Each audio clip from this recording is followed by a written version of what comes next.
Okay, so picture this. Food growing not, out in fields, but inside. Yeah. Stacked high in buildings, almost reaching for the sky. Yeah, it's a pretty stunning image, isn't it? And it's not just sci-fi anymore. It's actually becoming reality. Right. And welcome everyone to the Deep Dive, brought to you by the All Sorts podcast. This is where we really get into these fascinating topics. We try to pull out the key stuff you need to know. Exactly. We extract that core knowledge for you. And today, we're climbing into the world of vertical farming. Our listeners, pointed us towards some really great sources on this. Yes, and we're excited to dig in. It's a compelling area. Basically, vertical farming, it's all about growing crops in stacked layers, indoors, maximizing that vertical space. Like a greenhouse, but going up. Kind of, yeah, but with way more control. These indoor farms, they manage everything the exact light the plants get, the temperature, humidity, the nutrient mix. Wow, total control.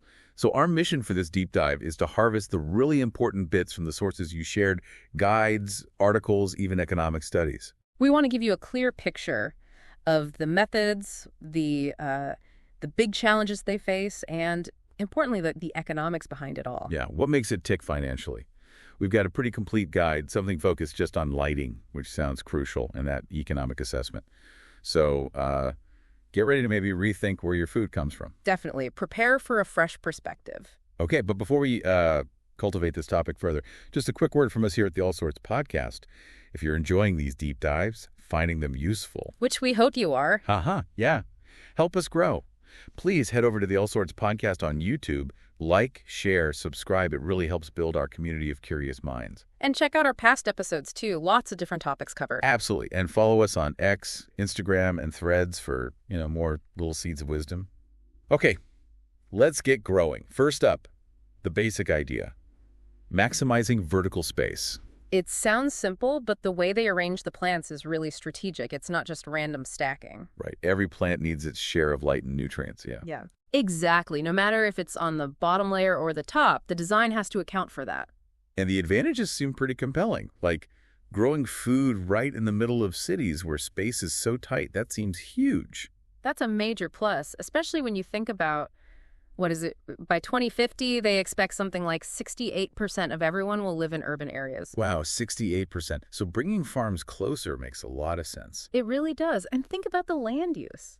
A much smaller footprint than traditional farms. Which has got to be good for, conservation and land pressure. Absolutely. And then there's transport. If the farm's right there in the city, you cut down massively on food miles. Less trucking, less carbon footprint. That's a big sustainability angle. A crucial one. And another thing, year-round production. No worries about seasons or bad weather wiping out crops. Ooh, yeah. Climate change is making weather so unpredictable.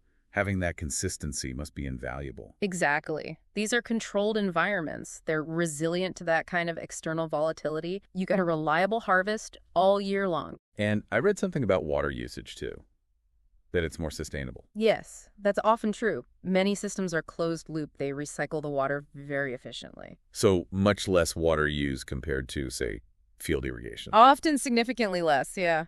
Plus, because it's so controlled, it's easier to grow organic crops. Less need for pesticides and herbicides in that contained space. Okay, it sounds, almost perfect. So what are the catches? What are the big hurdles these farms face in the real world?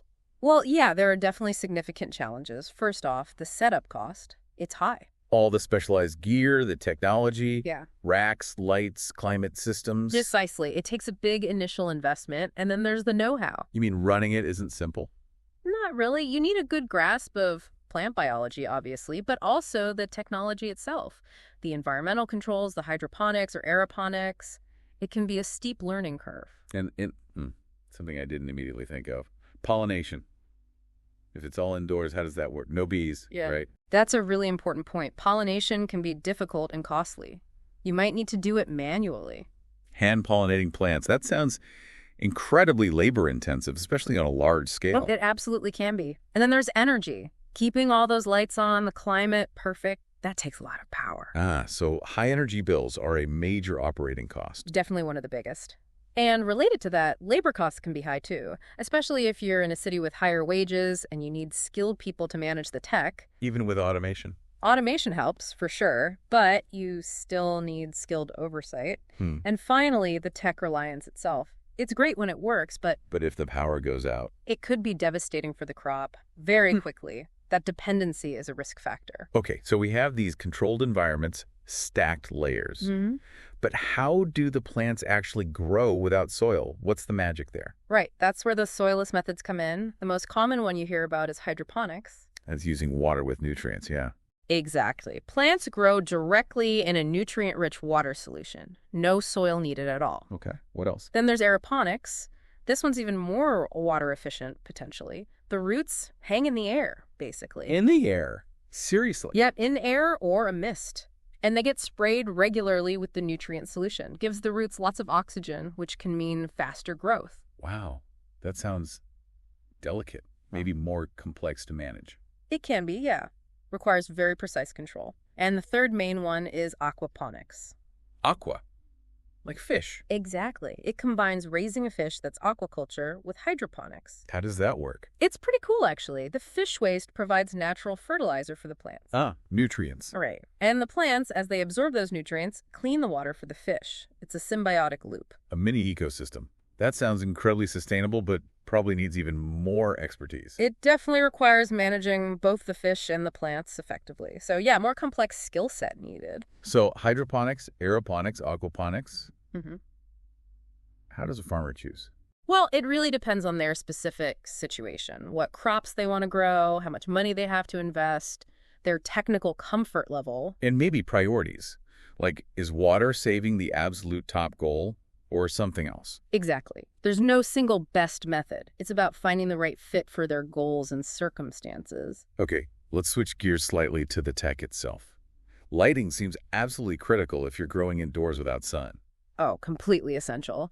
And this is an area where things have changed dramatically thanks to LEDs, LED grow lights. Right, I've heard they're a big deal in vertical farming. What makes them so good? Well, for starters, they seem to help plants grow healthier, taste better even, and faster. Faster growth. How much faster? Some sources say potentially twice as fast as under older conventional lights. And crucially, they use much less energy. Maybe half as much. Double the speed, half the energy. Yeah. Okay, that is a game changer. It really is. Plus, LEDs consume less power overall, and you can tune them. Tune them. You can adjust the light spectrum, focus on the specific wavelengths plants need most for growth, and filter out the rest. It's very precise. Tailoring the light recipe for each plant. Clever. Very. They also last much longer than older bulbs, which means less replacing, less hassle. Many can be dimmed, too, for even more control. And heat. I imagine old lights generated a lot of heat, which would be a problem indoors. Exactly. LEDs run much cooler. Better heat dissipation means you can get more light without baking the plants or needing massive cooling systems. And are they getting cheaper? Yes, the price has been coming down as the tech matures and scales up, making them more economically feasible. So all these LED benefits together, you could potentially double the annual yield compared to a traditional farm. That's the potential, yes. It's a really powerful technology for this application. Okay, so we've got the growing methods, the crucial lighting tech. How do you actually arrange all this inside a building efficiently? Design and layout must be key. Absolutely fundamental. You need to make the most of that vertical real estate while making sure every plant gets what it needs. It's like a complex 3D puzzle. I bet. And I saw something about modular or prefabricated designs becoming popular. Yes, that's a definite trend. Using pre-built modules, it can simplify construction, reduce weight, maybe use fewer materials, kind of a minimally structured approach. Makes sense. Easier to set up, maybe scale up later. Yeah. One of the sources had this diagram, a concept for a multi-story farm. Ah, yes, that theoretical layout. It was quite comprehensive, wasn't it? Yeah. The different floors for different crops, climate control zones, processing areas, Yeah. even fish tanks and waste management in the basement. It paints a picture of a fully integrated, self-contained system. While maybe not common reality yet, it shows the ambition. So what are the more typical layouts we see now? Well, you see large, single-floor warehouse conversions, but also containerized farms are really taking off. You mean you see shipping containers? Exactly. They modify standard shipping containers into complete, ready-to-go vertical farm turnkey systems, basically. So you could just drop one in place and start farming? Pretty much. Inside, they might have stacked horizontal racks or vertical green walls. Some even have rotating platforms to give plants even light. What's usually inside one of those container farms? Typically, you'd find a central aisle, shelves with the grow beds and LED lights, water tanks, pumps, an HVAC unit for climate control. The whole works, just smaller scale. Right. Often a small area for starting seeds, maybe a little control room or buffer zone at the entrance to keep the climate stable. And managing all this complex tech, I assume there's software involved. Oh, definitely. Most suppliers provide software or apps, lets you monitor everything, lights, nutrients, temperature, humidity, often remotely. Makes sense. Okay, so we have this setup. What's it like running one day-to-day, week-to-week? What are the actual tasks? Good question. Moving into the operational side, weekly tasks would typically involve things like cleaning, Cleaning, why? mostly to prevent algae building up in the water systems or on surfaces. Also, regular water testing is crucial. Checking the nutrient levels. Exactly. Making sure the plants are getting the right mix and adjusting it if needed. And constantly monitoring and tweaking the climate control temp, humidity. So lots of monitoring and adjusting. What about less frequent jobs? Well, seasonally, you might change crop types based on demand or rotation needs. That means adjusting settings, maybe nutrient formulas. And equipment maintenance, I guess? Yep. Major system checks? For sure. Periodic maintenance is essential. Maybe upgrading equipment or software as better tech becomes available. And like any farming, things must go wrong sometimes. What kind of troubleshooting happens? Yeah, challenges pop up. Pest control is one area, even indoors. How do pests even get in? Sometimes they hitch a ride on new plants or supplies, so the focus is prevention, keeping things super clean, inspecting everything, maybe using beneficial insects. Like ladybugs for aphids? Kind of, yeah. Then there's disease management. Again, controlling the environment, humidity, airflow is key to prevent fungal issues, for example. If something appears, you have to remove affected plants quickly. Stop it spreading. Right. And nutrient imbalances. If the plants look off yellow leaves, slow growth, you test the water and adjust the nutrient mix. So constant vigilance is needed. Pretty much. But you learn through experience. Troubleshooting becomes part of the routine. And then the best part, hardest time. How does that work? Timing depends entirely on the crop, of course. You need to know the ideal stage for peak flavor and quality. And how you actually pick it matters too. Oh, absolutely. Gentle handling is crucial. You don't want to bruise or damage the produce after all that work. For greens, usually careful cutting, not pulling. Makes sense. Preserve the quality. What happens right after harvest? Post-harvest handling is key for shelf life. Usually gentle cleaning, maybe a rinse, then proper storage. Cooling it down mostly. Generally, yes. Cool conditions slow down spoilage for most things, but the exact temperature and humidity needed can vary a lot between crops, so you need to know the specifics for what you're growing. Okay, a very controlled process from start to finish. Yeah. Now, the big question, the economics. All this tech sounds expensive. How does the business side stack up? Yeah, this is critical. Market research is step one, really understanding the demand for what you plan to grow. And checking out the competition. Definitely. Who else is growing similar things locally? For example, if there's high demand for organic basil and nobody nearby is supplying it reliably, that looks like an opportunity. Okay, find a niche. But what if there are other vertical farms around? Then you need to differentiate, maybe grow specialty crops, others don't, or focus on a unique selling point, pesticide-free, super sustainable methods, maybe a specific certification. Find your angle. How's the market looking in places like Canada, or specifically Alberta, based on the sources? Well, leafy greens, lettuce, basil, microgreens seem to be the main focus currently. The LED tech works really well for them. And people want them. Yes, there seems to be growing demand for these fresh, high-value items. It's an opportunity to replace imports, maybe compete with greenhouse produce in that premium market. Is that driven by the local food movement? That's definitely part of it. There's a growing preference for fresh, local stuff, especially among consumers who can afford to pay a bit more. So selling direct to consumers or restaurants might be important, bypassing long supply chains. Potentially, yes, it can increase the producer's margin, but price is still a huge factor for most people buying vegetables, even if they like local, so you have to be competitive somehow. Okay, let's talk operating costs. What are the big ongoing expenses besides energy and labor? Raw materials add up. Seeds, growing medium if you use one, the fertilizers, pH adjusters, water itself, and packaging. Don't forget packaging costs. Right, getting it ready for sale. And we mentioned labor and energy already being high. What about the actual space, rent? That can be a major cost, yeah. Especially leasing industrial space in or near a city. The example given for Calgary was around $7 per square foot, which adds up fast. Okay, so materials, labor, rent, Energy. Quite a list. The assessment you shared looked at different farm models, right?